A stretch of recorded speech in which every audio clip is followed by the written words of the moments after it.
Hey everybody, Happy New Year. This is our first live stream in a month. So thanks everybody for joining.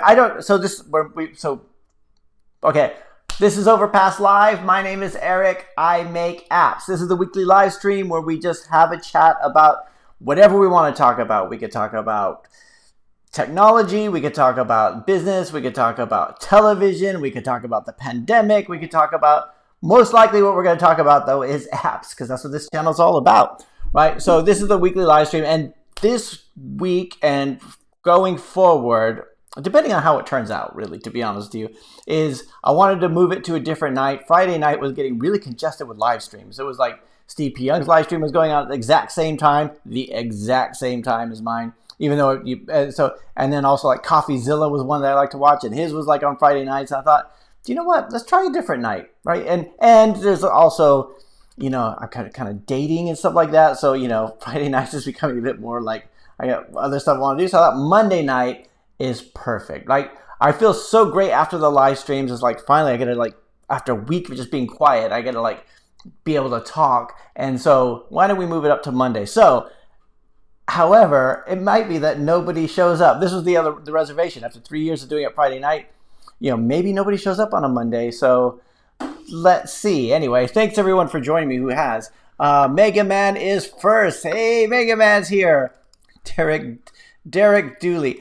Okay, I love this profile. Now, Derek, have you had this profile the whole time since the last live stream? And also, are you just as the imposter, are you committing crimes of any kind that I should know about?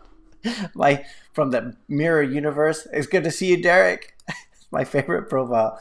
Fist07, I on time. Oh yeah, that's it. I also moved it back an hour. I thought for so long doing it at 5 o'clock, I started to realize that after a while it was I would still have clients try to call me at 4:45 or even at 5 o'clock, and I would miss these calls or whatever. I would rush through them more likely. So I thought we'll move it back to 6 o'clock and do this as an evening thing. Again, we'll see who shows up. If nobody shows up, maybe we move it to a different time. Maybe we try it again. But yes, you are on time. I thought it was too late. Never. Hey, everybody. Hey, how's it going?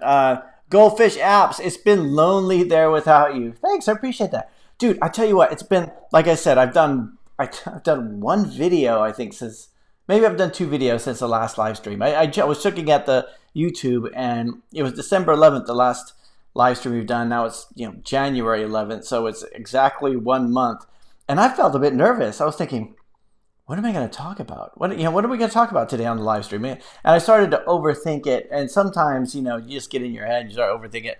But we're going to do what we always do, which is wing it. We're going to wing it today, like we do every single live stream. It's weird on a Monday evening, though. I know it feels weird. Hopefully, this will make it feel like a Friday for you guys, and you all end up staying out late and being late for work tomorrow.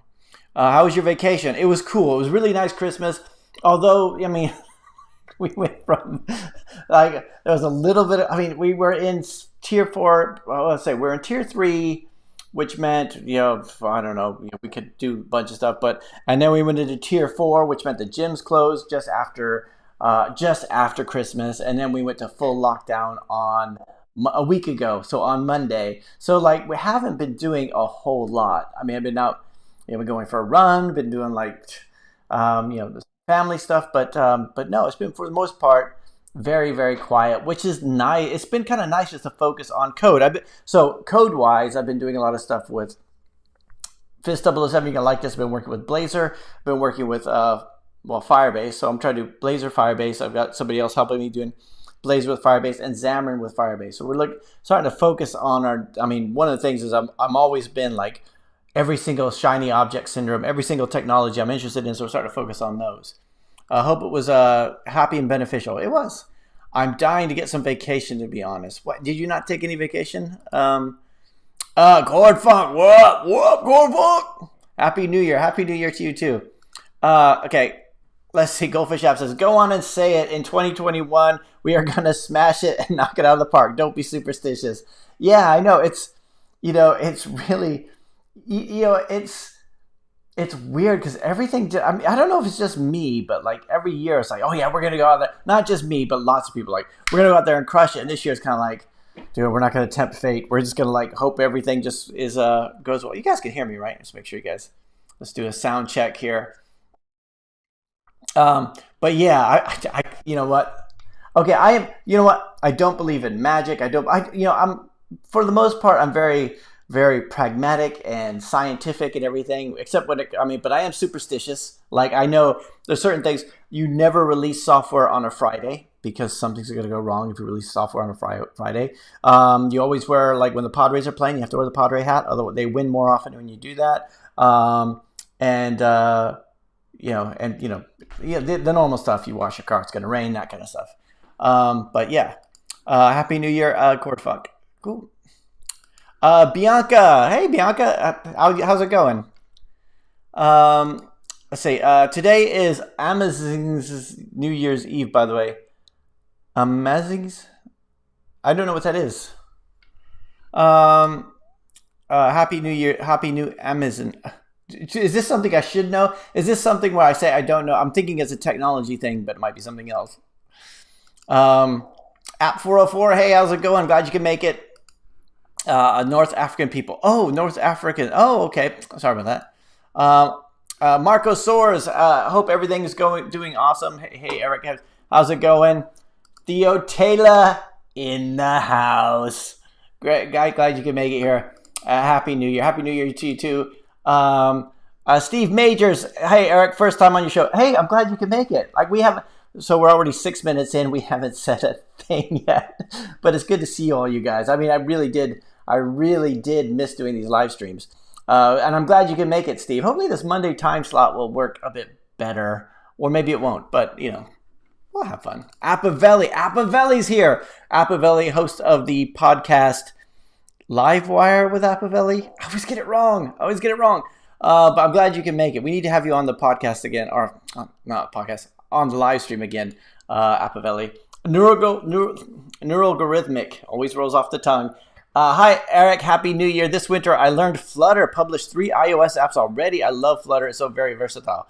It really is. I mean, I really like working with it too. I've been doing a lot of stuff with Xamarin lately, but Flutter is that other one, and it's really, I think when I think about doing stuff natively, it seemed like and I don't know if it's because I didn't spend enough time just getting really up to, it just seems like Flutter to me just seems to be more fluid. It might be something to do with my level of knowledge on it, which is higher than it's been with native, but doing a native application where you have to do the XML, the layout files and all that kind of stuff. It just seems like you're going too many different technologies here, there, and whatever, and you got too many things going in different ways, even on iOS with the storyboard. And I like the way that Flutter has everything in one place, although it can get a bit unruly. I mean, it get a bit out of source when you got all that big giant tree of widgets and everything like that. Which shouldn't be the case if you structure it well, but. Let's see. Morris says, my app development career ended before it started. I won't make apps if Google/Apple will ban you for political reasons. Dude, I know it's not an open market. This is one of the things that we've struggled with as app developers. I mean, to take politics aside, unlike the web, they can just shut you down. They could just, imagine if Tim Berners-Lee, when he created the World Wide Web, he made it like he sold it to Apple or something like that. Imagine Apple or Google or Microsoft, well, not Google, at the time. Imagine back in the late 90s, mid to late 90s, I guess. Imagine if they sold it to one of those companies and it was owned by somebody. That's kind of what the App Store is like, right? It's not free and open like it should be. It's, they could just go through and remove you, which is what we talk about a lot on this channel. I get emails about this all the time from people saying, my app has been suspended, what do I do? And it's just like, a lot of times it's just an algorithm that takes these things on. But but if that's going to stop you from getting started, then, could you think about it? Like most markets have to play by some sort of rules. If you made a movie, you would have to do it based on some sort of, the ratings of your movie or whatever. There's always some sort of rules we have to play within, and the people who set those rules, I might, you know what? I might be talking myself into a corner here. I might be telling you something I don't actually believe. Let me think that one through. Corey Fox says, "Yo, Eric, what's the plan for the year? I've been slacking off, no weekend work at all at regular work days, dude. I've been doing the exact same thing. I have to tell you guys, I've all my talking tough videos that I've done in the past about waking up at 4:30 in the morning. I have been waking up at 5:30, but it's but it has been like I haven't been working I do work some weekends, but not like before. I think it was a year like a year or two ago where I was like it was a point of pride that I would go into the office on a Saturday and a Sunday and work on some stuff because that's the kind of person I am. I'm the guy who goes and gets stuff done. But now it seems like we're on this weird thing where it's like, there's no place to go, nothing to do. Just yeah. So, but yeah, it is. So one of the things, so the plans for this year, one of the things that I really need to do is to get standardized on what technologies we're using. So I hired somebody this week. So he's, last week, continuing this week. So we're trying him out.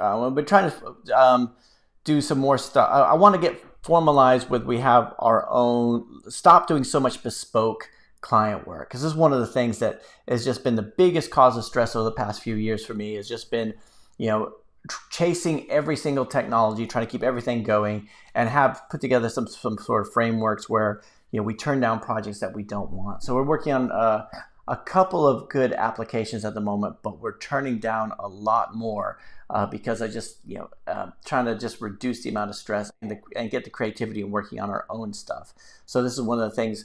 So to me, it's been, if I sit down and I have like 3 or 4 hours in a row coding or something, then it's actually, I'm starting to enjoy it a lot more than I was before. But yeah, the weekends I haven't been doing. I mean, I do a little bit. It's like the weekend working has always been like maybe 2 hours here, 3 hours there, and then I'm just gonna so if Monday to Friday, I'll work on client stuff, the stuff I'm supposed to do, but weekend work would be like, I'm just gonna fart around a little bit with Flutter or with Firebase. So I'm gonna say, I wonder if I could do something where I, and you just start to have these little demo projects, which might turn into something, it might not. Let's see. Client I says, "What's your thought on Parlor app being removed?" It's a weird one because it's yeah. I don't want to get really political on this channel. I never have, but it's where when you talk about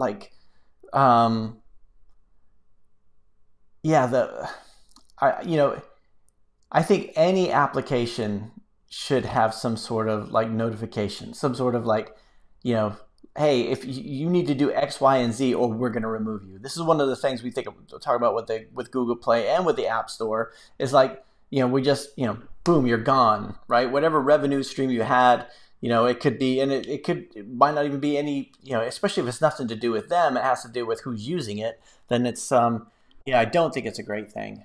So, MS Ethio, Overpass on Monday. Yes, I want to trick you guys that we're going to do it every day, but we won't. This is one of the things I was going to do one of the things I was thinking about this year was whether or not I wanted to have another New Year's resolution where they do the daily videos. And then I thought again about that because a lot of the stuff I've talked about, I don't want to talk about again, like AdMob or whatever. So, but yeah, Monday, just, we'll start off the week right. We'll start off the week with, we'll just hang out. We'll just chill. Chill, baby, chill. Chill, baby, chill. Chill, baby. A says, what? Dude, could you not have spent more time filling out your profile? A says, Eric, what are your thoughts on the Capitol building situation and Trump being banned? Dude, all I can say is the same thing that everybody says. It's like it got way out of hand. I think it's terrible. I mean, it's just it's one of those. We talked last year. We talked about The Social Dilemma and that movie on Netflix, and you start to think, dude, when they start talking about, I mean, one of the guys on The Social Dilemma talked about civil war, like he was kind of, his immediate concern was civil war, and that's the whole thing I thought about watching that stuff at the Capitol building. Is that coming to fruition? And I'm not going to take sides on it, but because it's I have a real problem with sanctimony. Like like we all agree it's bad. Even people who supported it think it's bad. Like there's no reason to go in and to I like to I don't want to go too much talk about it too much, because I'm sure there's some people who supported them and some people who don't, right, on the channel, right? But and I'm sure there's a lot of people who got swept up into it, like, oh, we're doing this now, we're going inside. But ultimately, it was a terrible thing. I mean, it was just, how can you, like, things they're just descending, and this is not the America that I grew up in. So and I'm just wondering, is it just this isolated incident? Because I've been away from the States for a long time, so I can't really comment on it. And it's one of these weird situations. But what do you guys think about it? Let's ask you guys. Fistola says, I'm working with Blazor myself. Yeah, Blazor is pretty cool, but the thing is, I don't want to use it with Azure. I want to use it with Firebase. And there's a lot of so I wrote some code where I can use a JavaScript bridge to go from Blazor to Firebase, but using JavaScript, using JS interrupt. But it would be nice if they had some NuGet things which worked. And there are some that work on the server, but I don't want Blazor server. I want Blazor WASM to be hosted within Firebase. And we're just kind of experimenting with that now. Of course, folks says 2023 is going to be my year. Next year is to be optimistic. Yeah, I agree with that. And from Twitter and Facebook. Yeah, it's, it's one of those things where it is, I mean, it's just, yeah, I mean, in my opinion means nothing. My opinion means nothing on this. So, but censorship's a dangerous thing. Censorship is a dangerous thing, but they are public companies, right? We all I get censored. Like if I put a YouTube video out, I get a YouTube video demonetized because I mentioned Corona in it, and I was talking about Corona SDK, but the algorithms thought it was Corona, the virus, right? It's just, but it's just, I don't know. It really just, it went so far, but you wonder, are we punishing the crime, or are we punishing the outcome of the crime? What do you think about Blazor? I really like it. I think because I've been using Angular 8. Basically what I did was I bought a template, Angular admin template. I just wanted to have an admin site. Almost every single client app we've done has an admin site. And sometimes it's done in PHP, sometimes it's done in Angular, sometimes it's done in Vue.js. It's always different, and it depends on the developers who are doing it, and I want to standardize on something. So I purchased an Angular.js template where I was just using that again and again. Well, I was using it once, right? But I don't like using Angular. So I was looking at Blazor, and initially my thoughts were, I don't like using something that gets converted to something else. So I don't want to use a WebAssembly, and I like being closer to it. I like using JavaScript. I don't even like using TypeScript. I didn't like using CoffeeScript. I didn't like using any of that kind of stuff. But I am enjoying using it, just because it just seems a lot easier just to get the job done quickly. Morris Taylor says, none of the idiots that attacked the Capitol were users of Parler, but the Facebook was used to the live stream a mass shooting. Wow. Cord Funk says, if you release software on Friday, you're going to work on Saturday. Nothing superstitious about that. Yeah, but it's never, so many project managers I've worked with over the years says, okay, let's have the Friday deadline. That way we can finish off, go to the pub and everything. It's that never works. What happens is you find out on Saturday, or you find out on Monday that everything was down, or you end up going in on a Saturday. But Mathis says, what do you think of PWA? So we talk about PWA a lot. I get asked about this a lot, and it's one of these, I'm still not entirely convinced, mainly because I haven't seen a lot of mainstream uses of it. It's almost like PWA should be available in the App Store, just so you could have, because that's where users go to for that kind of stuff. But they are getting more.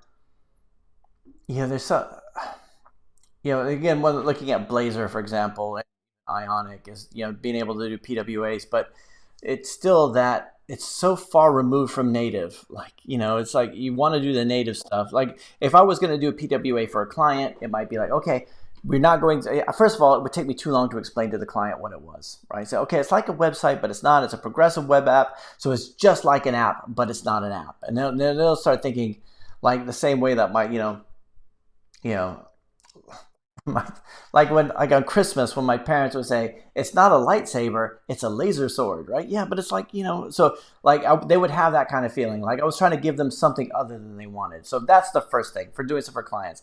Second is how do you train users to actually download and install a PWA? Because I haven't seen anybody do that successfully. Everybody I know who's excited about PWAs are technology people, right?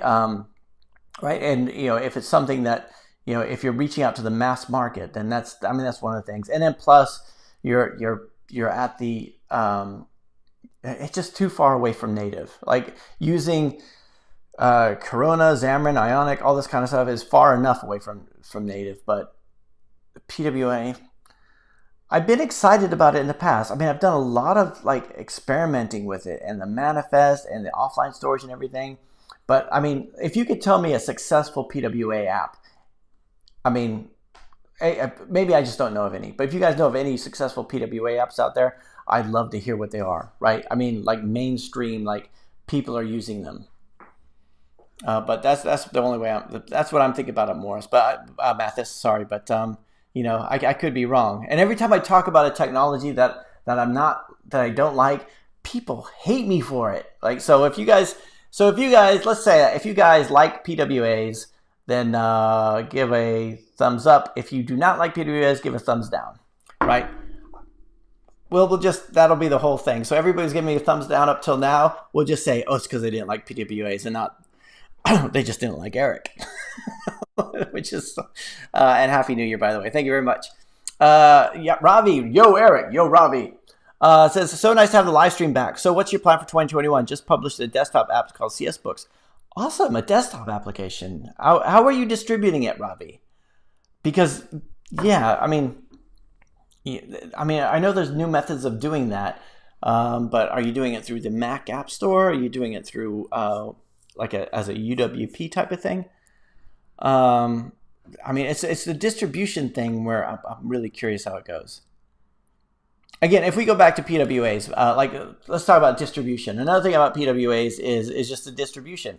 But so in the App Store, people know where to go and maybe you'll be featured on the App Store. But that's a big if, right? The App Stores are so crowded that if you're going to do all that work through ASO, all that work for trying to drive people to your Play Store page, your App Store page, maybe you're better off just having a PWA, right? Why drive everybody? Why spend all this money driving everybody to this one market so they could download your application and then for whatever reason they penalize you and take it away? I mean, that's something that PWA has going for it.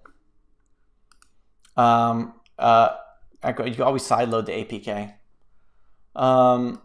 See, I'll only make PWAs now, says Morris. Robert T. Hi, Eric. Hi, everybody. Hey, Robert, how's it going? Let's see. Coreflex, PWA still don't support a lot of things that native does. And if you can, hey, go for it. I think one of the things, when I was doing stuff in Ionic, I'd always be afraid that they were going to, like a client was going to come to me saying, could we add such and such? And then I wouldn't be able to find a plugin for it.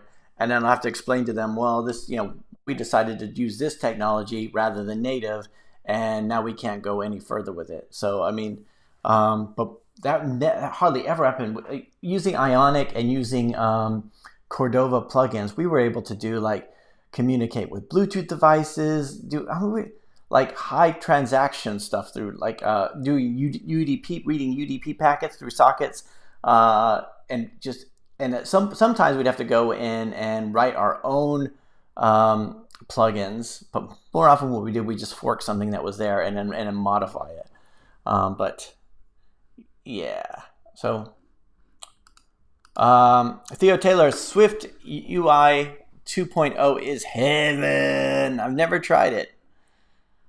I would prefer native, but all native is controlled by gatekeepers.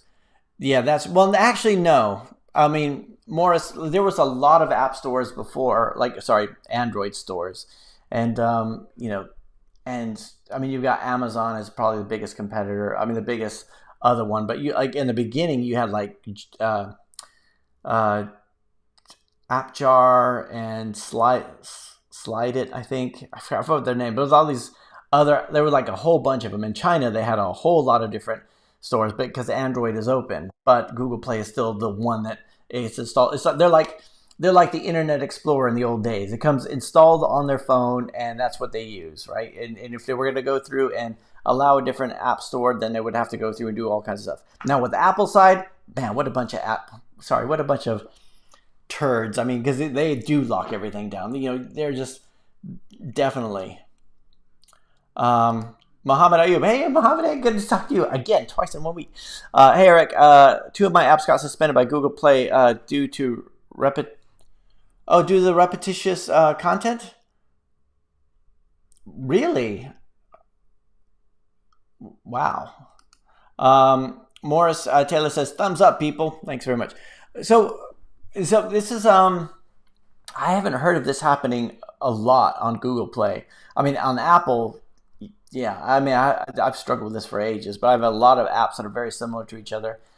I mean, they're different. I think they're different enough, right? Different data, different look and feel, different music, different art assets. Everything is different about them, except the gameplay is different. I mean, it is the same framework that I'm using. But and I haven't done it. And it's one of those things where, the repetitive content policy is, whenever you talk about it, that's vague, right? Like I could say, I mean, I could walk into KFC and say, this is too similar to that, right? It's like you want to have different products and you want them to be like, your users like this one thing and you want to be able to offer them something else that should make sense. And then I say, I just, sorry to hear that. I understand where you're coming from, Morris Taylor. Taylor. Fist up, are you considering getting an office after this COVID thing now that you've tasted officeless life? No, you know what? This is my new goal, right? I'm going to tell you guys what my new goal is. I mean, not like for the company, just for myself. I want to I've enjoyed working from the flat, from the apartment. When did I start saying flat? I enjoy working from the apartment, just because it's just, get up in the middle of the night, work on something. The computer's always here in my living room. It's just, it's perfect, and I enjoy it much more than I did going into the office. I think the office back then, I was still, my personal situation was different. So having that place to go to where, it's that place to sit down and work and all your stuff is there, then that was great. But I really enjoy working from home now because I'm, for the most part, I live on my own. But, during the pandemic and stuff, lockdown, I do have, kids staying with me, but which is good. It's actually really nice. But I, ultimately, what I want to do, and I think it's a cord frog. I need to talk about that. I want to be a digital nomad, right? I have a job where I could work from anywhere, and I would like to do that in the future when travel's available, right? So, have like a base of operations like here, and then be able to travel a lot more, because that's something, again, approaching my later years that I've not done much of. Like I've not, there's an entire world out there, and I've only been to a few places, and I'd like to travel more. But yeah, I have no intention of getting another office, unless, even then, last year, my goal was to have like a big company. Like I want to hire more people, and I did hire a few people, but it just, after all this COVID stuff, I'm thinking, you know what, being lean and agile and just being able to pick up and move, that's, I like the idea of that a lot more. Let's see. Morris says, sounds like Blazor versus Flutter will be a big battle. No, Blazor's like a web technology. So, and Flutter's mobile. So, well, I guess no, Flutter could be web technology too. Yeah, good point. Hello, two of my suspended Google due to pipes to the content policy. I appealed 2 times, but they're not reinstated. Does I have a chance to reinstate, and how to appeal them?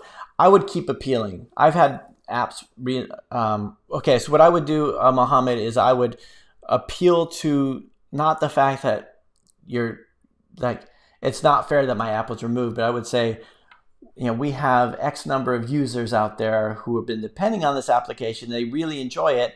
And, we have all these reviews that say how much they enjoy it. And a lot of them are very upset. What do we have to do to get this put back on? Right. And make it about the users as opposed to about you.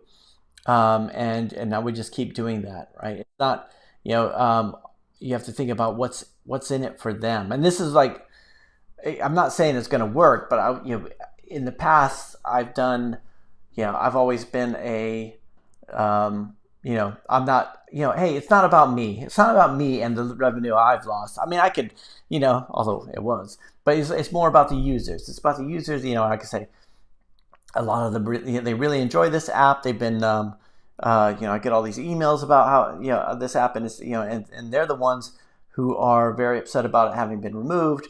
Is there anything, what can we do to get it put back on there? And I have had them make exceptions for me. But again, it's that gentle touch thing. Derek Dooley, God, every time I see this, remote work is the future. COVID is here forever. Yeah, but we won't all be fleeing from it forever. But yeah, I do think remote work is I'm enjoying it more. I mean, the other day I did another home haircut. So, and I've got the weights over in the corner, I've got, I'm set. I'm good. Right. I'm just, but it is that sedentary lifestyle that, I've been going out running a lot and working out, but there's still a lot of sitting around and, stuff. So, but yeah, I agree with that. Let's see. Corfunk says, when you shut down a guy that 70 plus million Americans voted for and ban every platform where you could talk, bad things are going to happen. Yeah, I know that's true. I mean, it is, it's a mess. I mean, because you're right. I mean, if nearly half the people voted for him or whatever you happen to believe, right? It's, somebody's going to feel disenfranchised, and if you segregate people, you're going to get segregation and polarization. Shocker. Derek Dooley says, you're damned if you do and you're damned if you don't with banning Trump on Twitter. Yeah, I know. Nico Borger says, Eric, your video about app pricing opened my mind. Sold the pro version for €1.39 before, and after seeing your video, I set the price of €5.99 and didn't see a decrease in buyers. Thanks so much. Dude, that's awesome. That's really cool. That's excellent news, Nico. I'm really glad to hear that. Yeah, everybody, you play around with your pricing because, I went with mine were like 99p. My in-app purchases were all 99 cents. All right, to begin with, because I thought that's what people pay for, right? It was like, and I didn't even try to increase them. And I just started nudging them up and up and up until it was like too high and then down. And it was, it's kind of that thing where just because you wouldn't pay that price for it, other people might, right? And especially since you know the code and all the ends, like, like you look at something, you just see the flaws in it. You're like, oh God, I hate that little thing. This page doesn't load as fast as I hoped it would, or I don't like the way this graphic looks or whatever. And you just look at it because you've been dealing with it for ages, but other people might like it a lot more, and they might be willing to pay that price. I'm not saying you gouge them out or give them anything they don't need, or whatever. I'm just saying there's I'm the kind of person who shops at Walmart or Primark over here, and I'm just I'm not big into fashion and brands and expensive clothing, but other people are, and all the best to them. Let's see. Cornfuck says, in Norway, the headline was Trump disagrees with results, when the same sentence said something like, but promises peaceful transition. Oh. The heading should obviously be Trump promises peaceful transition. The media is broken. Yeah, I mean, it's, okay, so I always see Cornfuck. I always think about this. I used to live I grew up in San Diego, right? Which was very, I mean, San Diego's in California. California's a very democratic state, but San Diego, the bit I lived near Navy bases, everything like that, it was very conservative at my high school. So in the 1988 election between George H.W. Bush and Michael Dukakis, like nobody was voting for Dukakis. Like it was like, it was like nobody liked him. None of the high school kids, we'd all talk about like, who's voting for this guy? And that year, the next year, I moved to Massachusetts, right, where Dukakis was like the governor of, and everybody was like, how did Bush even become president? He's like, nobody voted for him. It was like, it was such a weird thing to go from one era, like you're in this bubble of all these people, and then you go to this other bubble, and it's amazing to see. And I've been in this all the time, and I know that I'm in a bubble at the moment. I know that the media that I consume is in one other thing, and I know that the other people, it's not because they're crazy, it's because they just see other stuff and they believe other stuff. And it's and that was one of that was one of the things I thought was the best points that the Social Dilemma documentary on Netflix talked about, was that you start to see the news that appeals directly to you. And it's like, and then you just sort of think, oh, those people are just crazy, or those people in it, and it's and that's where our good friends, all of us app developer, our good friends over at Google are partly responsible for, and Facebook and all that stuff.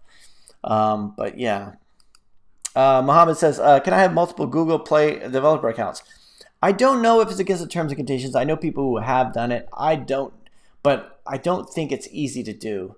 And even if you did, they look for that kind of stuff. I don't know if it's based on IP addresses or whatever, but I know lots of people who have had their entire account suspended, and then try to create another account, and then that gets immediately suspended because they know it's the same person, even if they're using different email address or whatever. So they've got some sort of way that they're able to tell, right? I'm sure they have some sort of algorithm that's smarter than we are by now. So I would not. I mean, if you've only had 2 apps suspended, then you still have one more on there, and I think it's every 6 months. So you could, I just think setting up a second account might just look suspicious. But I don't know. What do you guys? A lot of you guys do set up second accounts, or multiple accounts. Let me know if you're willing to do so. How difficult is that for you? Is it easy? Is it something that you just like, dude, everybody has multiple accounts? Because for me, I've always been afraid to do it, but I have thought about it. That having all your eggs in one basket is a scary proposition. Morris says there was a friendly Roman politician who got crushed by the Roman deep state, and Caesar learned from that. Trump is just a guy before the next Caesar. Ooh. Interesting. Corfuck says the problem is that all the infrastructure is owned by one side in a country that's so polarized. Apple, Google, Amazon, yeah, and Microsoft. Yeah, I know. It's yeah. I'm sure. I'm thinking. I'm sure. I'm sure it must have been a difficult decision for them. Like they had to weigh in on one side. I'm sure they would have liked to have been lukewarm and neutral, the way I am on this channel. I'm sure they would have non-committal, like as long as they possibly could have, and then they had to they were forced to make a decision on that. App Play Apps. Hey Eric, how's it going? App Play Apps. Fistable said yes. Blazor, like any Microsoft technology, is awesome. No, not any. There's a lot of crap Microsoft technologies out there. Again, we talked about. I could not stand using SharePoint or ActiveX controls in the browser, or there are a lot of really good Microsoft tools and technologies out there, but there's a lot of terrible ones too. But yes, okay. So anyway, is awesome. You can see the effort Microsoft engineers have made to get our lives easier. Yeah, again, it's one of those things also. And Front Page. Front Page is another Microsoft technology where they tried to make our lives easier, and then it became non-compliant with anything new coming out in the browser. So I always think about Front Page when I think about technologies that make your life easier, including hybrid applications and Xamarin and all that kind of stuff. It's like, you're hoping that they keep up with the underlying technologies as they move forward. And I think the lower level the technology, the better. And so one of the things that I'm cautious about with Blazor is that, you know, as long as it keeps going, because I know JavaScript's always going to work. TypeScript should always transpile into JavaScript. It's close enough, but the Blazor stuff is a bit further removed. So, you know, if I had to go through and take a Blazor, like so if Blazor disappeared or whatever, or became who knows whatever, then and I need to switch technologies, it might not be so easy. But again, that's unlikely to happen. But AirPlay app says, please review this app. Howsy, Indian bingo with friends. All right, let's have a look at it. Howsy. Let's see. Wait, I'm gonna show you my screen here in a second. So we're gonna look at this for AirPlay apps. We're looking for Howsy, Indian green games with friends.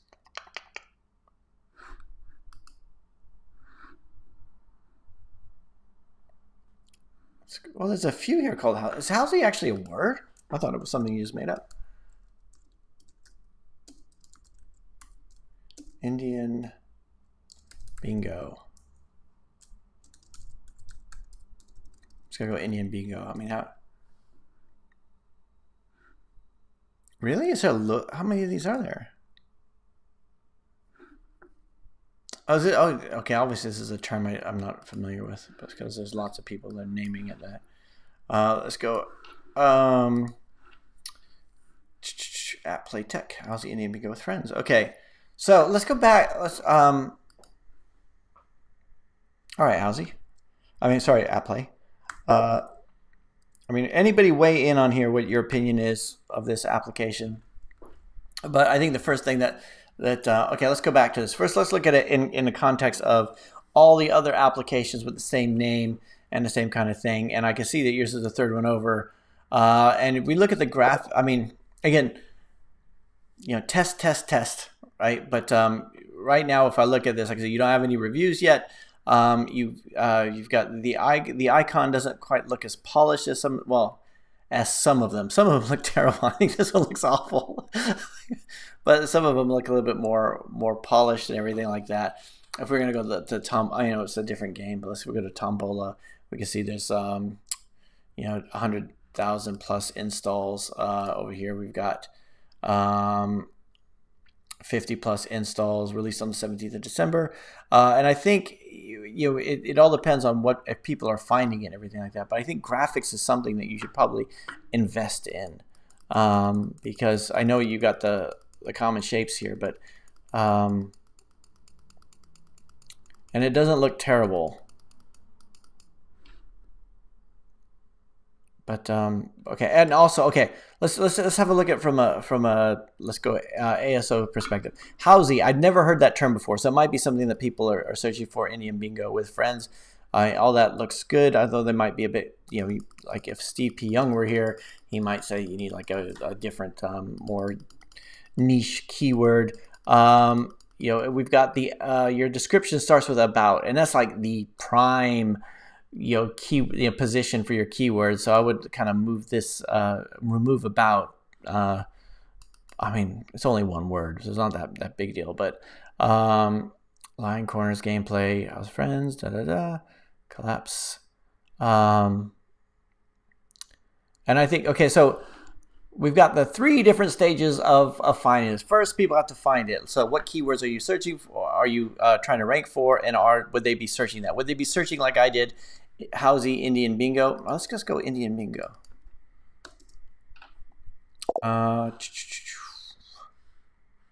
Here. Okay, so you're not doing too bad there. If I just go bingo, yeah, bingo, I'm sure you won't be anywhere there. And let's just do Howsy. And that, you know, normally I would do this through App Annie. We could bring up App Annie and have a look. But okay, so you know, task number 1 is is it on there? Task number 1 is how are they going to find it? If they find, and then once they do find it, are they going to, you know, and they actually do click on it, and then when they see these screenshots, what's their first thought going to be? Because right now you can't really tell what it is, and this is one of the things we're talking about having annotated screenshots. So having something that's a little bit more doctored, where you have like the thing where it actually is, but maybe some words here, some copy that says actually what it does. What do the rest of you guys think of that one? Sorry, do a little dance, make a little noise. It's fun tonight. Easy monetization is a problem with PWAs. Yeah, I know. Every time I talk about monetization with PWAs, somebody says, there is a there is a pay API. I said, yeah, I know, but it's much easier to do through an app. But Twitter is a PWA. No, yeah, Twitter has a PWA, but most of us are using the Twitter native application. Now, if it's a PWA wrapped inside a container, then I don't consider that to be a PWA. Like Ionic could be considered a PWA, but it's still on the App Store and it's still an app that you download, right? So I don't think that's necessarily the case unless I totally misunderstand of these years that PWAs have progressed so much that I was able to go through and download it from the App Store and install it and all that kind of stuff, and it's actually a web application. So yeah, let's see. Morris Taylor says, in America, there's still a feeling of danger in the air. Anything could happen over the next 2 weeks. Yeah. Trump could be declared martial law or redo the elections, or he could be removed. Yeah, it is. It is true. I mean, the news lately is getting better than Netflix. I mean, it's just, I remember, being glued. I mean, I've been glued to it the last few days because of that. And, I mean, who could have imagined that things would get more strange in this year? Theo Taylor says, I'll email you a link on Starbucks PWA. Yeah, how did you come across it? Right? See, this is it. I don't want somebody to email me something or say, hey, go to this directory of PWAs that are actually almost as good as real apps. I mean, where did you hear about this? Is this something if I went to the Starbucks website, they would be prominently displayed and say, let's try this. Let's try this, okay? Starbucks PWA. I'm going to go to starbucks.com. Even though I'm in the UK, I'll still go to .com. So if I go here, I agree to that. Not now. Let's see because I could be wrong. Let's see, is there an app? Let's see, pickup options. Download the app. Google Play App Store. Nowhere on here is a PWA. This is what I mean. This is what I'm talking about. Even they're saying, go on to let's take a look at the Google Play link. And it could be a web hybrid application wrapped up in an application, but they're still using the App Store, right? So this is what I'm talking about. Right, and every time I talk to a client, I try to say, hey, I have made this case before, where I try to get a client to say, I think we should go the PWA route on this, and they go, and I try to explain to them what it is. That, dude, you can do a lot of things through a PWA as you can through an app, and you don't have to, it's easier to get through all this stuff, but they just didn't go for it. Let's see. Fistopo says, it's not about liking PWA or hybrid frameworks or native. It's all about the nature of the work to be done and how to do it within the client's time frame. That's all there is to it. But I think it's discoverability as well, right? That's it. It's the, are you going to educate all your users and potential users and anybody just walking off the street and saying, download our application, and then you just go to this website and then click on this button that will actually install it onto your phone? Or are you going to do something a little bit, or you're going to say, go to the App Store, because that's what they're expecting. Again, I think PWAs are really cool. I was totally on board with, hey, let's get ahead on PWAs and start doing it while they're still new. But I just haven't seen it take off. I mean, maybe you guys disagree with me, but people are still expecting to go to the App Store. And I'm sure there's lots of PWAs out there that are just as good as native applications. But again, you're looking at Starbucks, for example. Like if I go to their website and look for their app, they're not telling me to go to the PWA. They're telling me to go to the App Store or the Play Store. Ravi Sharma says on MS Windows. I'm way behind on these questions, aren't I? Sorry. I appreciate you guys' patience on this. I ramble. I ramble so much. You know what? It's because I miss you guys, dude. I miss you guys. Where you been? Um, so on Windows MS Store, Windows on the Microsoft Store, that makes money, and on for Linux and Mac through the GitHub and Snap packages, free. Awesome. Josh Adams says, "Do you think EarSpy would have succeeded without the ads that you bought for it?"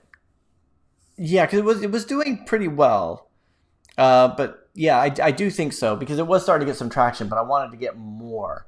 And it was, once you get to that tipping point, that snowball effect where you have so many reviews and so many downloads that it just starts to take over from itself. But in the beginning, it was more ads and trying to get people to, I mean, it was more trying to get people to leave a comment and to try to share it, right? And it was the kind of thing where if it was kind of like, okay, so let's talk about two of the apps that I've done. We've got EarSpy and we've got Ear Assist. There was the same application. It was before repetitive content policy. It was like one was blue and one was red. They appealed to different markets. It was like one string change between them, and the in-app purchase, different app store pages, different screenshots, whatever. But like one of them had a red background and one of them had a blue background. The Ear Assist was geared towards people just to hear better. EarSpy was a spy thing. EarSpy was sexy. It was like, so people were using it thinking, oh, do you think we could use this? And it was like the kind of thing that they would talk about and try to share. Ear Assist was like the kind of thing where, yeah, it's okay. Like it was the same code, but like one of them would be the kind of thing that you would tell somebody about, and one of them would be something that you wouldn't, right? It wouldn't be like you'd be raving about it, even though people did send like saying it was, and people did send saying it was really helpful for them and everything. But eventually there were so many copycats out there that it did. So see, Arizona Films said, subscribed long back but got notified, forgot to check the old videos. Check all old videos. Anyways, let me do it. To get notified, but no, I forgot to check all the old videos. Yeah, there's Arizona Films, there's loads of videos out there. There's like, but you have to check all of them. More said, after COVID, it will be weird being around people again. Yeah, it will. Yeah, I agree with that. You know, it'll be weird just going to the pub, shaking people's hands, just stuff like that. Marco says, hey Eric, could you please take a look at my app? It's launched a week ago. I use Flutter and love the development. It's called Math Crack. I would love some feedback. Cool, let's have a look.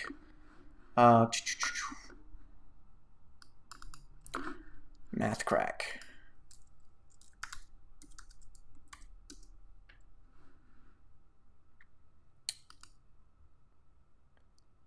Marco, is it? I should have looked.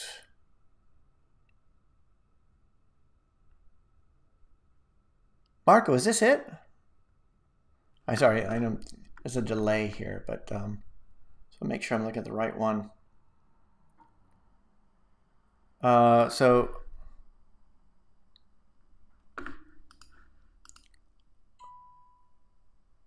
make sure this is the right application that I'm looking at.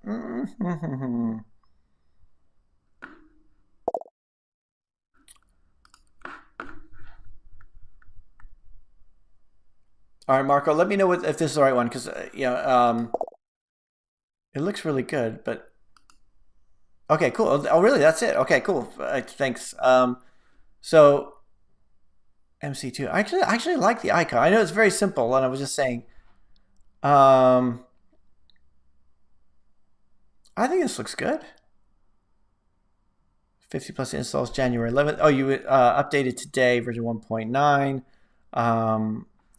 4 items. You've got one review, or you got one review in the UK rather.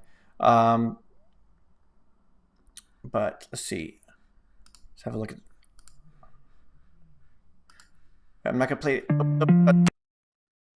Oh, an actual video. It's not strummy guitar music, and then the thing flies over to the side. Oh, this is awesome. You actually did a real video on there. That's really good. You didn't use a template or anything like that. That's awesome. And there's you. This is cool. I think this looks really good. And again, I can see you didn't use a designer. I assume you didn't use a designer. But I think this is one of the nice things about, well, again, like using Flutter and some of the newer technologies is just I think it just looks really, really slick, even though it's, you got the drop shadows and everything there. I think that looks good. I mean, what do the rest of you guys think? I know it's just brand new, so I mean, you don't have the downloads yet. And we think about like in terms of, are people going to find it, and how is it going to rank and everything like that. But I think when you solve the secondary problem, which is once they do get to this page, what are they going to think about it? Then I think it looks really good. Let's see. Cortfunk says Flutter is going to be great for sorry if for the guys. I'm still way up on the questions. I just scrolled down. I can see how many there are. Sorry about that. Flutter is going to be great for dashboard apps that are not heavily dependent on SEO and where data visualization is going to be an important feature. I hope Flutter Web 1.0 is coming this year. Yeah, actually, yeah, that would be cool. Steve Major says, what are your thoughts on the apps cross-promoting each other? I think it's good. I mean, you don't want to, like, I've done that. So if you have an application and you have another application, right? You have like the prime. Why take on an ad on like somebody else's app to come back to your application, right? If you have enough users to one of your applications, you might as well try to get them to go to another one. I think that just makes perfect sense, right? So I've done that in the past. I can't tell for again, this is one of those. So like. I tried to do it with EarSpy. So EarSpy was this creepy spy app, and then my next app was Mandarin Bubble Bath, which kind of this childish Chinese learning game. All right, and it was like there was definitely no crossover there. But I tried to do it. Hey, download our new app, and it was like, go download this app that's completely different, right? And I think that was the biggest problem that I had. All right, so I think it definitely makes sense to do that. Raphael AIRs says. Or is that Al-Ars? Says, hi, Eric. I launched my first game called Clash of Domino using React Native only. Awesome. Cool. How did you find it? Did you like it? Did you want us to have a look at it? Let me know. Let me know if you want us to have a look at it. Arizona Phillips says, Eric, do you mind making a playlist of the ones you're who are in a way starting fresh or something? Yeah, it was a thing. I was doing, so I've done like 1,200 videos, and a lot of times we touch on different stuff. And here's what stops me from doing videos. It's Byron Lovelace. I can remember because every time I do a video where I talk about something I've talked about before, and it's not intentional. Like I totally forgot I talked about it before. It'll say you talked about this one on January 18th, 2017, whatever. It's like right. So he's because he has this encyclopedic memory, and I look at other YouTubers like say Stefan Mischuk, and he's talking about the same thing all the time, right? Nobody gives him a hard time.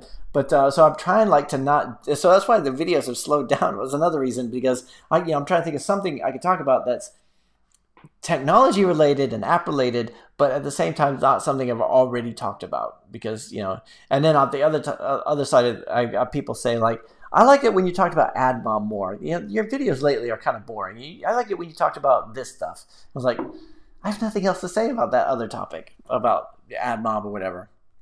But I appreciate that. I'm not sure. I think probably the best one, Arizona Films, would be the increasing your Google Play downloads, which is probably like, it's from 2015. I mean, it was like one of the first year I started doing videos, but a lot of that stuff still applies.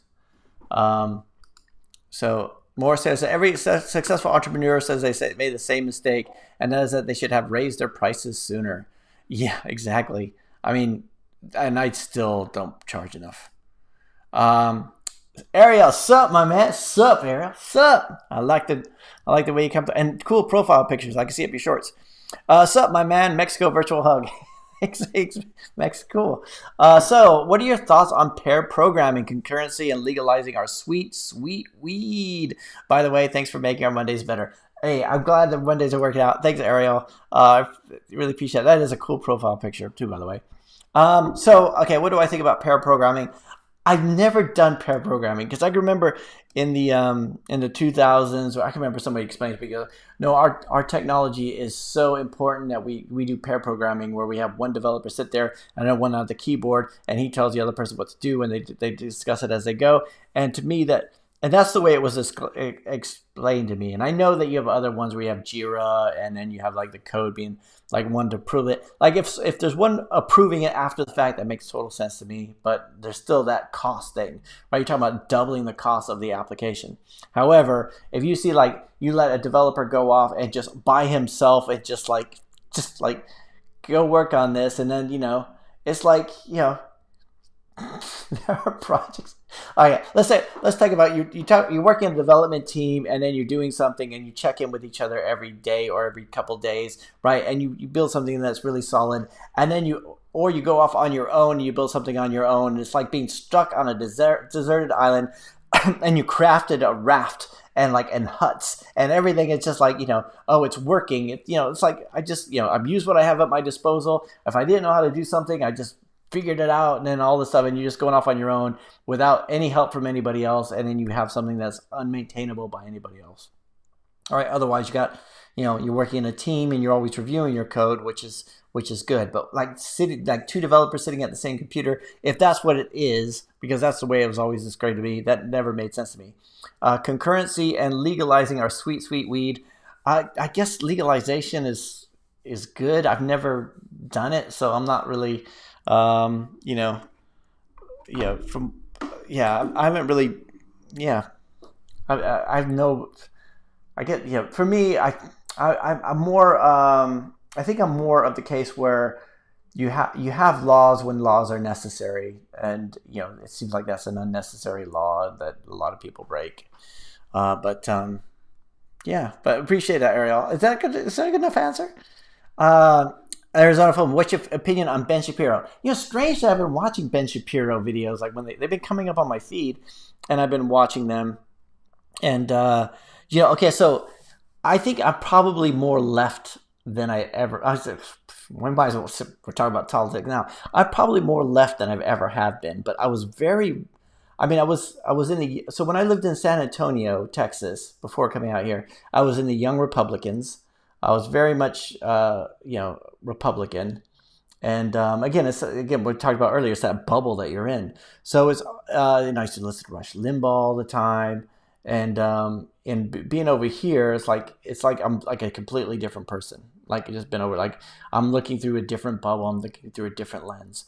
So when you see like somebody like Ben Shapiro or whatever, it's always interesting. I love watching, listening to the Bill Maher podcast, John Oliver, Ben Shapiro's. It's interesting to see different people talk about different stuff and different angles, rather than say, this, and maybe it makes me wishy-washy. Maybe it makes me wishy-washy because I try to look at everything from like all the different angles. I kept trying to imagine like if you were in that crowd of protesters and you're thinking, you think you genuinely believe that the election is being stolen, and then everyone starts running in, and then would you just stay there, or would you say, oh, is this what we're doing now? And you would just go in. I try to put myself in them, in their position, also. And I know it's weird. So I don't know. I like to expose myself to lots of different opinions, even if I don't agree with them. I guess is my way of this. But Derek Dooley says, will you launch any new apps this year? God, I hope so. Yeah, definitely need to get something done. Josh Adams says AWS could shut down anyone in an instance. That's the crazy part. Yeah, it really is. it's again, okay. So yeah, Josh, this is good.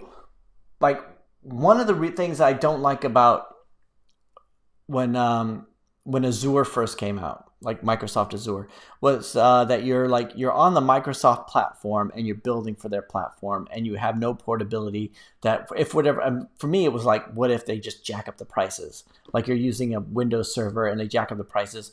Where can you go from there? So like I don't like PHP, but I like Node.js, and I like other things that are more portable, so that I can host this on Linux if I want to. I could host this on whatever, and you're not too much into that ecosystem, right? And a lot of times when you're coding something, you want to code something where you have that kind of that loose coupling, so you have the dependency injection in your interfaces, so that you can, like say if I have a data accessor, rather than say, I'm connecting directly to AWS server or whatever, Elastic server, whatever they have, right?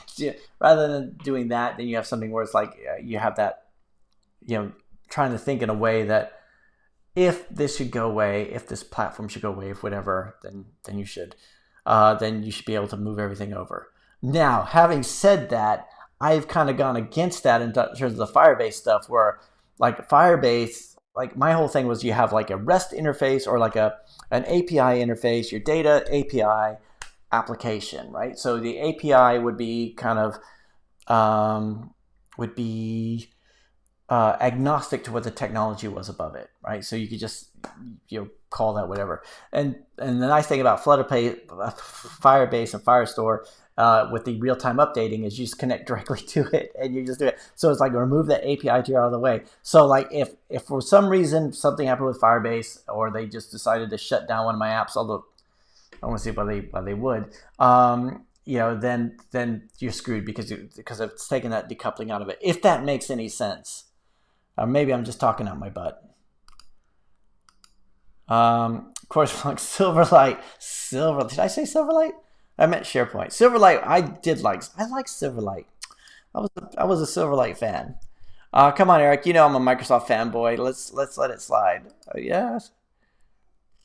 Josh Adams, AWS can only shut you down if you use them. Yes, if you use something like AWS, like if you use AWS with a Linux server, if you use like a EC2 server, which is basically just a Linux server using AWS, then at least you could take it and move it someplace else if you had to. If you're using all their whatever security, like if you're getting too much involved in their ecosystem, then you could.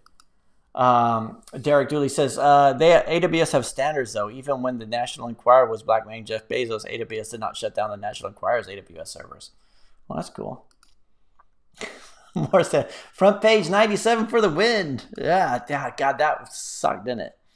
Let's see. AWS, of course, Funk says AWS, G Cloud, etc. should be like banking infrastructure. They should be out of politics. That's not their role. I agree with that. I think they should be outside of politics, and this is why. Well, you always. It's one of those things because none of us. Well, most of us, like the majority of us, don't want to see stuff like abuse to children, or like there's certain things that we just like none of us want to see, right? And and then you got the bit where it's a lot more polarized, and I mean somebody has to make those decisions, but there's that, I don't know. I think the case could also the argument could also be made that you fight bad education with good education. Right? Is this an education issue that we need to make sure that we get the right thing, the right information, and we're able to share this stuff better? Or is it the kind of thing where we need to shut down what the other side's saying because it's so dangerous? And that's a really, weird thing. I mean, there's so much out there that's being believed that, like everybody can have their own belief system, and and the bubble that they're in just gets fed back to them. That's the scary thing about it all. Right. But I agree that, I agree with that. They should repeal Section 230 if those companies use their speech. A phone company can't do it. And we're talking a lot about politics. This one is, let's see. Derek Dooley says, on average, building mobile apps is not as financially lucrative as other money-making online ventures involving digital products. Do you agree or disagree? I don't know because I haven't tried other ones. Well, no, actually, no. one of the things I've always wanted to do was affiliate links, right? So because I've read so much about Amazon affiliate links and affiliate links, you need to do this, and a lot of you guys have been saying on the videos, why do you have an affiliate link when you talk about that book? I was like, yeah, I know, one of these days I want to do it. So that was one of the things I did back in, I think it was November or December, where I finally sat down and I thought, we're going to set up a whole bunch of genius links, and we're going to set up these affiliate links, and we're going to have there's a link probably in the description, if not, oops, right, where I talk about my favorite books, and you can go through and see my favorite business books or whatever, and it's and putting those affiliate links in there, but I don't see those returns, right? It's one of those things are the people telling me that that's the way to go? Are they trying to sell me their information, or are they trying to tell me something that could be beneficial to me, right? It's because there's, until you try it, it's just academic. Like, so many people are frustrated with their applications, and I've had somebody call me a scam, like I'm scamming them, even though I've never charged them for anything. We're just BSing. We're just sharing information. I'm carrying you my experiences. You guys are sharing me your experiences. But he was like, you're just trying to get it. I was like, I don't care if he does apps or not, to be honest with you.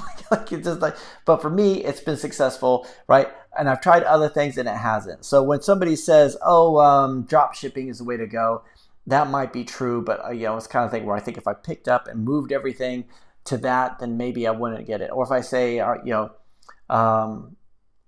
a while, I was attracted by doing a course, right? I thought, everybody's talking about doing a course. Maybe I should do a course, right? And then it was like,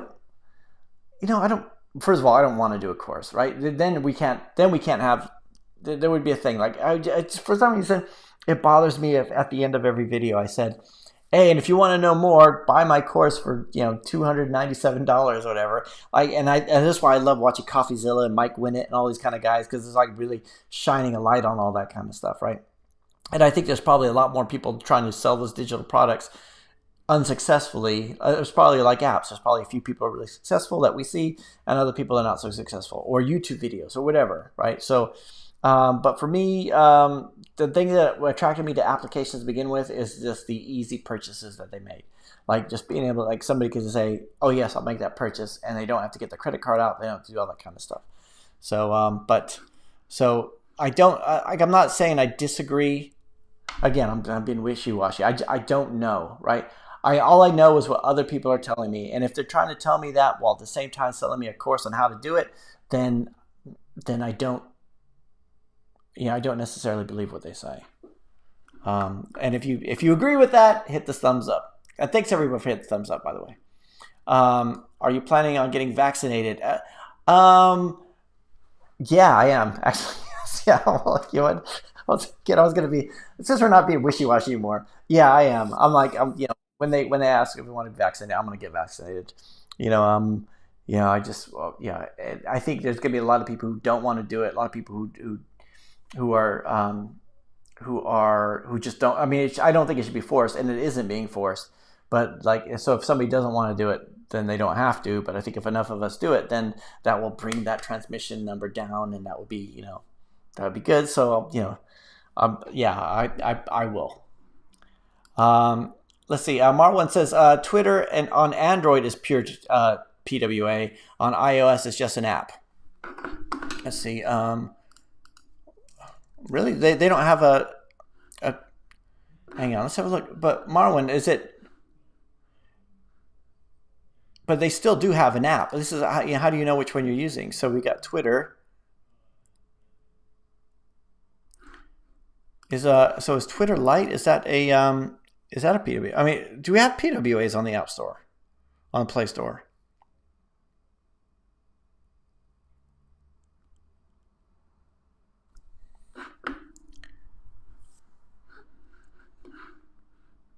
Okay, so if I were going to go, actually, if I went to twitter.com, I'll just go to my profile. But, I mean, but how do you, I mean, is it come pre-installed on Android phones, or how are people actually getting it?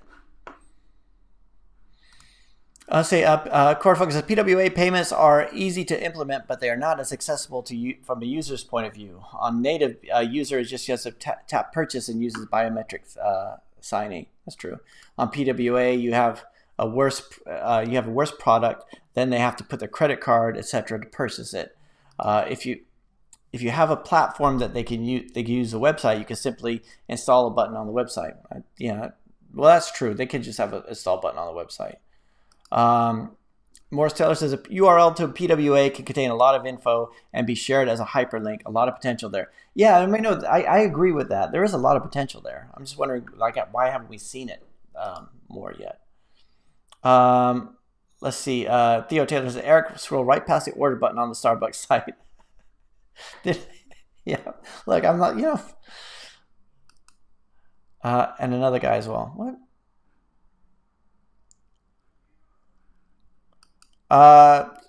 Carl J. Hey, Carl, how's it going? It says, I checked the PWA a while back. There was nothing good about them. They have advanced over time, but there's nothing like a native app.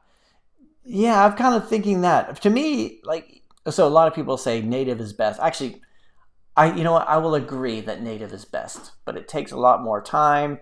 I think it's, I don't necessarily like using native directly, but it's probably the safest way to go, right? But if we're talking about, App Store applications versus non-App Store applications, I think there's still that. I'm trying. Yeah, it's the grandmother thing, right? It's the I know, Grandma, you get all your other apps from over here, but this is a different one because it's over here, and she'll be thinking, is it safe? Is it whatever? And it's like that's the hurdle you have to get over, right? But I don't know. Robert T says, I think it's suspicious that Eric's EarSpy app was removed right when Google came out with its own sound amplifier app. I think so too, right? I mean, it's really one of those things where like part of me thinks, surely that can't be right. Like, it can't be because of that, right? It's like, but because just little old me, like little Eric, and Google, surely they don't know. I'm sure they don't know who I am or what my app is. But yeah, it was I thought that was a bit. So Derek Dooley says, what are your favorite YouTube channels? So okay, let's see. So I watch a lot of so in the morning I watch a lot of these motivational video channels. Like, I kind of do that, which it's just kind of corny to admit. There's some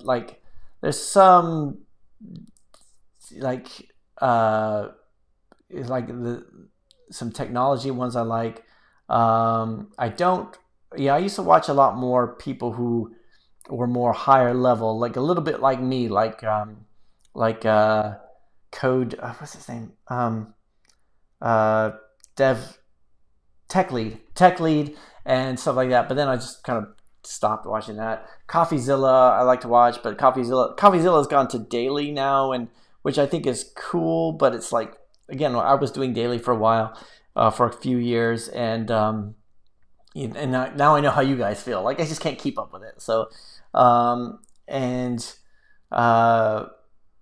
trying to think of the ones that are like that I would actually admit. So lately I've been watching this guy who's like Precision Striking, which is a boxing channel. So this is one of the things I did in December was I joined a new gym. So I'm a member of 2 gyms now, even though they're both closed. But there's like a boxing gym. So I was doing this boxing exercise, and just so I can see how uncoordinated I am. Right. And so I've been watching a lot of stuff like that, which is interesting. Theo Taylor says, I don't disagree though. PWAs need to up their game when it comes to marketability. Yeah, I mean, yeah, and Starbucks could do it. Like, we just need a few big brands to say, hey, you know what, this is better than app. You don't even have to go to the App Store. You can just go to our website, download it, and it will install on your phone, right? And then they could take market share away from Apple, and then Apple will be able to remove stuff from Safari on iPhone. That's I don't know if it's a thing. So Google Sherlock Derek. COVID is some sort of framework. Yeah, that is. Yeah. Okay. Yeah. That's yeah. Wow. So Ravi says, "Hey Eric, when and how did you come up with your idea for EarSpy?"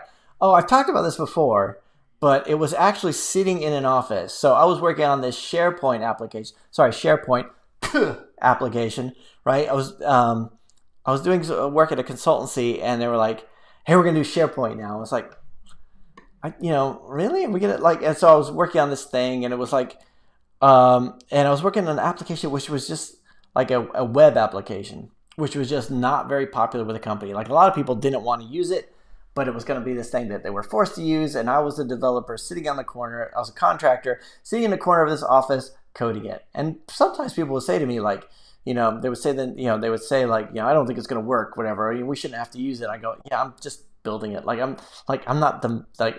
not making anybody use it. I'm just, they're telling me what they want. I'm making it. You're going to use it. I just want to do it.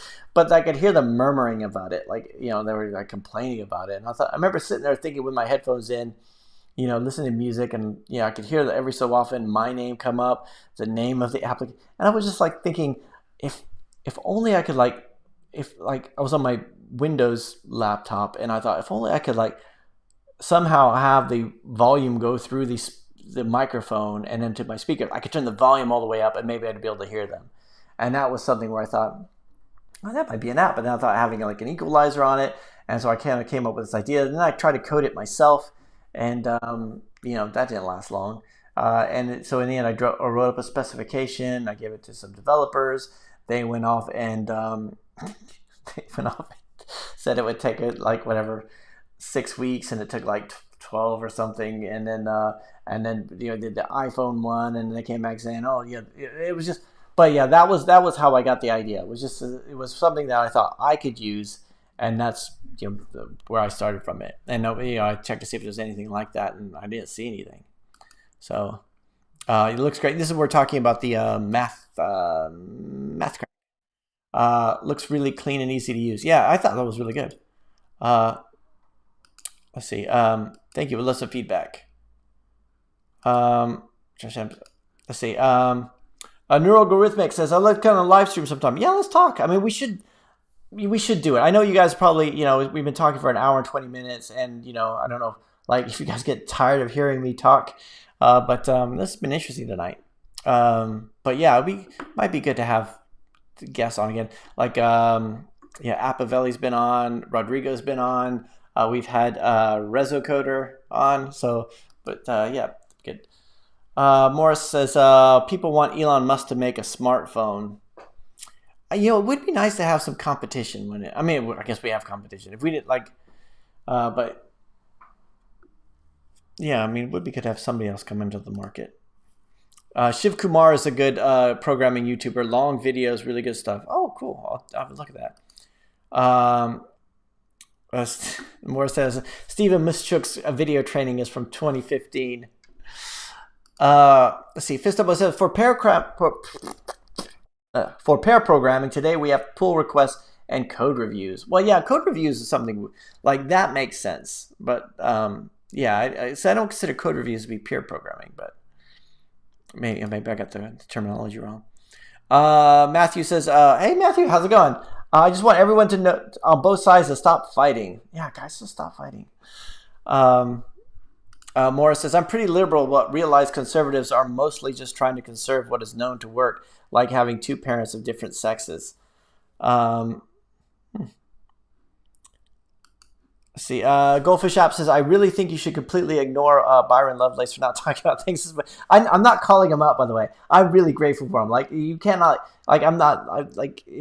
the fact that he's seen every video and knows them all. I could not say anything bad about that. I'm flattered. But yeah, so spoke about before. Some of the things you spoke about were probably just most important subjects. I appreciate that. Thanks. Maybe I should just go back to the beginning and start making all of them again.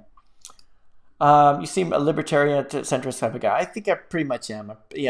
I'm very much, it's that, my sphere of influence. That's what I'm concerned with, the things that I can control.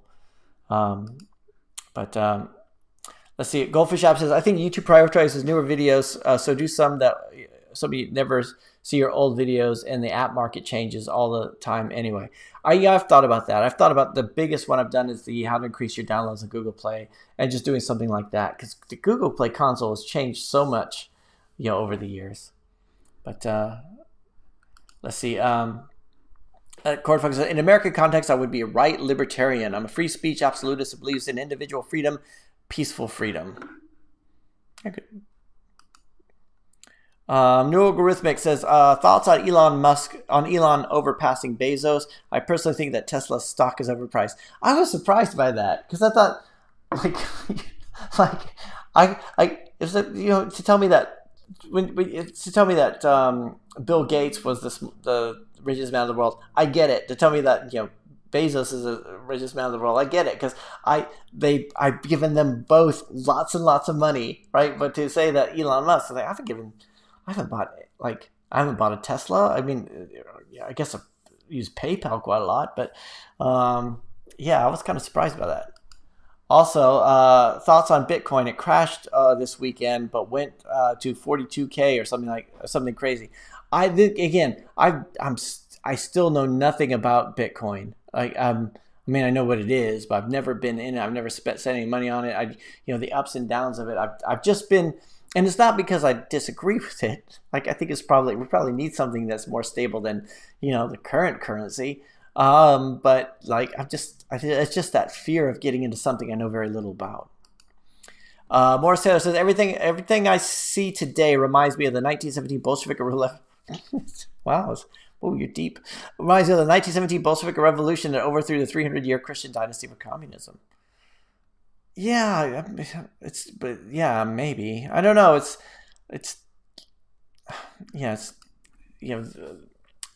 I don't know. It's that, the lens that we're looking through, and I always question, am I seeing things the way they really are? I'm seeing things the way that,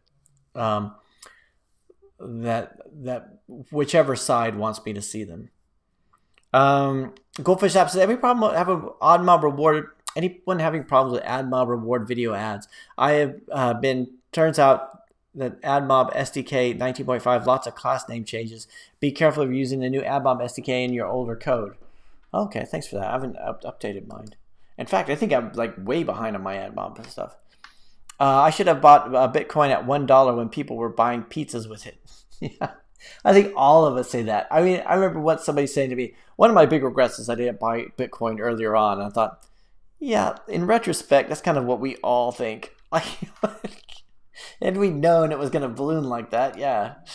Let's see. Morris also says the Apple M1 looks like the best laptop ever. Does look like the best. So I'm interested in trying that. I think that's when I talk about living a digital nomad's lifestyle. I thought I'll get one of those new, like a MacBook Air. I wonder if I could code on that. I wonder if that would be good enough for coding or video editing. And then it'll just and then I'll just be all dirty face and traveling, and none of this might ever happen. But when I sit and dream and look wistfully out the window and think about the future. Cordfug says, Pareto distribution and Matthew principle, two concepts everyone should know about.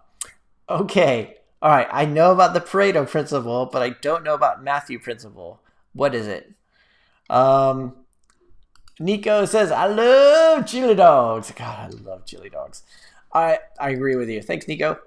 Matthew says, how would you recommend promoting my app? It prices silver and gold scrap.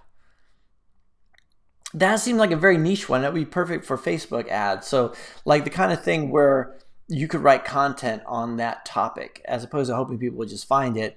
But if you were, so you have lots of different ways into it. You could be, think about the clickbaity articles you see everywhere. Little known facts about silver's value over the last whatever. You could do stuff like that and hopefully get people to go in there and then at the same time promoting the application. As my application shows, blah, blah, blah. I mean, that's one way to do it. So it's basically getting the eyeballs on it. And if you're reaching a specific niche group of people, you could put those hooks out there that they will be searching for. And I don't know how saturated that market would be, but maybe you could do that. So, Derek Dooley has to go. Thanks for answering my questions. Bye. Bye, Derek Dooley. Thanks for coming by. And thanks, everyone, for the thumbs up as we go. MD says, on my Android phone, if you navigate to Twitter website, you get a banner at the bottom asking if you want to add it to your home screen, and then it will install PWA without ever having to go to the Play Store. See, that's how it should work. Yeah. But is that how most people get it? I mean, I haven't had it, like my day-to-day phone has been iPhone for the last few years. So, but yeah, that makes sense. That's how like they all should work, isn't it? Where like so that would be the like if you were because to me maybe it's just because the way that I've been using phone my I want my initial way of thinking would not be I want to go on Twitter, let me go to twitter.com, let me open up Chrome and go to twitter.com. It would be like let me go to the App Store and get it. But yeah, I think you're right. I mean if that's the way they did it. um Let's see. Theo Taylor, I'm down for this Monday change, by the way. Excellent. I think this Monday is working out great. Um, let's see. Corflex, anyone purchased any of the new M1 Max? I haven't. Nope. I totally just got this new iMac like right before the M1 Max came out. But I like having a beast of a desktop machine, even though if I need to go anywhere, it's going to be to get out that old clunky old 2013 MacBook Pro. Let's see. Badster, awesome name. Badster says, I'm a software engineer. I want to quit my job and start a business just like you. Any advice? I would take, well, yeah, I mean, if it's going to be like a business, like there's two sides of mine. There's the client work, which pays the bills, and there's the app stuff, which was paying the bills, and hopefully will be paying the bills more than they were. So I would say that when you start doing your own applications, building that portfolio, you can start getting those. If you're going to do clients, if that's the way you're going to go, then thinking about what kind of stuff you would build and then what kind of niche you would go into. One of the things that I've definitely not done well over the years is not select a certain market and go with it. Like I've just been like, yeah, we could do your app for you. I thought, at the time, back in the beginning, back in the old days, I thought apps was niche enough. People would say, why do you say do websites too? No, because I'm niching down only apps. And that itself was like not narrow enough, right? It's just like, because, you got apps, you got games, whatever. But if I said focused on, say, education or finance or medical or automotive or whatever, then that would make a lot more sense. But I think that would be the one thing that I've done wrong over the years. Matthew says, and I plan to publish an iOS version soon. Oh, cool. Oh, for the silver and gold one. 1 hour, 2 minutes is nothing in programming time. Let's see. Corfunk says, I bought Ethereum and BTC Bitcoin. Is that Bitcoin? In December, sold most of my positions today. Nice profit. How is it that the S&P just keep rising and there's no production? That can't be good. Yeah, I mean, it's one of those things like, what do they call it? Economy collapse porn. I think I saw somebody say that recently where you think, yeah, the fact that salaries aren't going up, but the price of everything else is going up. Arturo Reynoso, hey, nice day. Hey, Arturo, nice day to you too. Matthew Principle, to those who have everything, that more will be given. Another version of it, to the rich get richer and the poor get poorer. Okay. Theo Taylor says the MacBook Air M1 is superb for coding. Really, the Air, especially when using native apps like Xcode, Java-based stuff like WebStorm and IntelliJ, plus Electron-based ones like Visual Studio are more resource hungry. Interesting. I mean, another thing that I need to do is video editing, but I mean, I haven't been doing very much videos lately.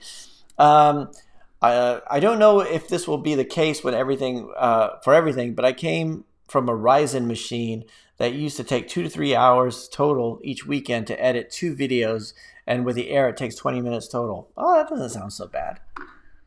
I mean, 1080 videos though. I haven't tested 4K. Yeah, I think most I do 1080 ones. I think when I think about it, when I went to Maine to see my dad a few years ago, and I was doing videos from over there, and it was like on my MacBook and editing them. The editing didn't take long; it was the uploads.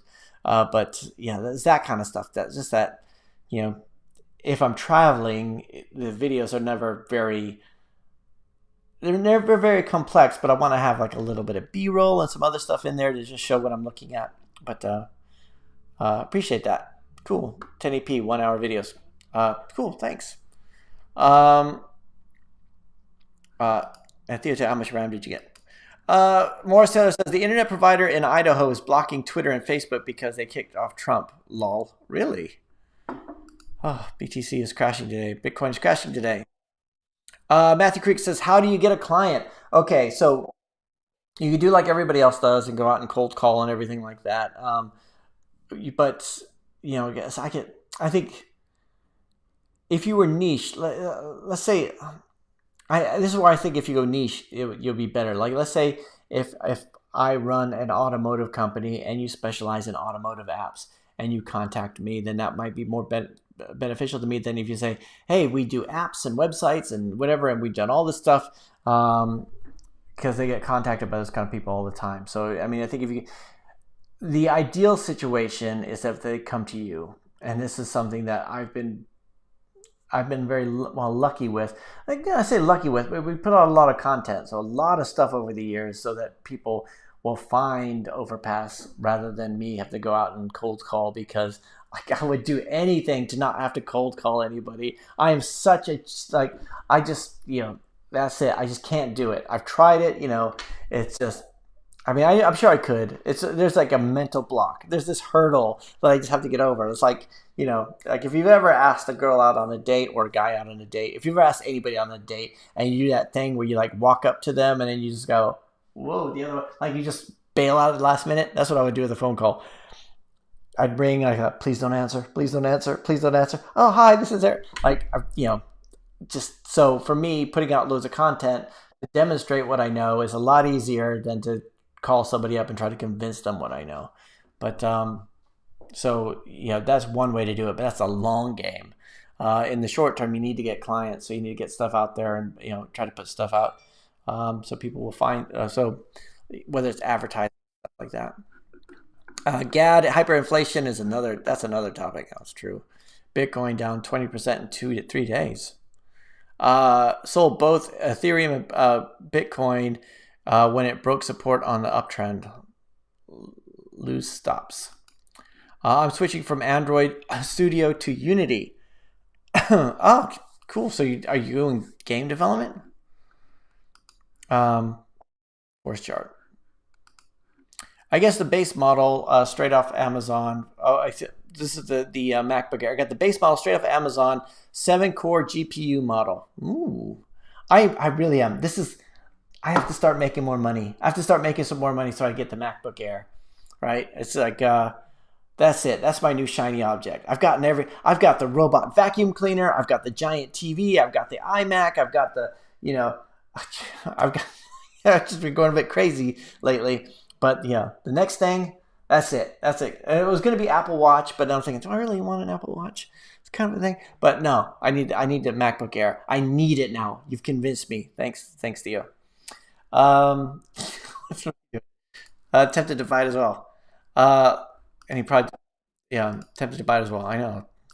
No memory issues, so I think the 16 gigabyte would definitely put your mind at ease.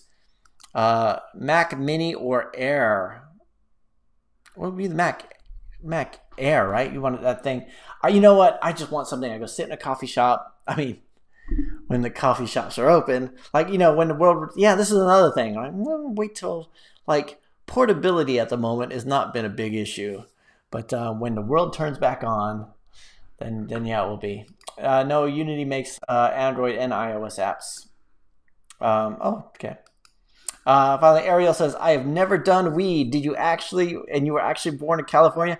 Dude, I didn't say I didn't have the opportunity. I grew up looking like a narc. I just looked, clean cut, straight lace. I think that was the reason why. Anyway, what are your thoughts on Magic Mike? If this developer thing doesn't work, well, dancing doesn't that...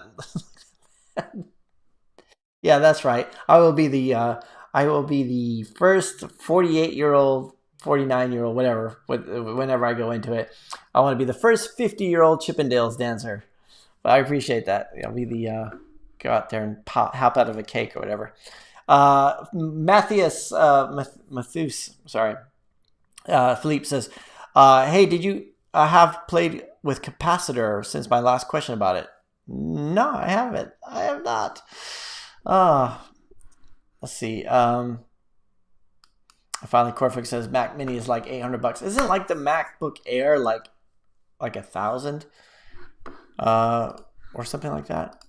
I'm gonna have a look at capacitor, and then that's it. We're gonna end this. Let's see. Let's see. If it looks like a narc, lives in California, and doesn't smoke weed, it's 90s Eric. It's 90s Eric. We're talking about late 80s Eric, actually. We're talking about mid to late 80s Eric. Capacitor.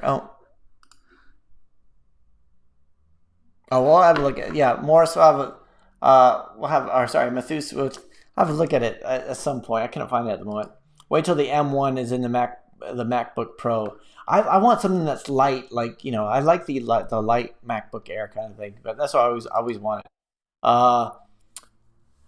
Let's see, and then finally, if it looks like a narc, yes, sir. Okay, cool. So, hey, everybody, thanks for joining the live stream. Thanks, everybody, for liking, subscribing, commenting, just being you. And we'll do this again next Monday because, yeah, I finished all the questions. We'll do this again next Monday. I think Monday works out well for us. And I really appreciate you guys showing up. I wasn't sure if anybody would show up to live stream today. And I hope you guys have a great week. We'll see you again next Monday. See you later. Bye, guys.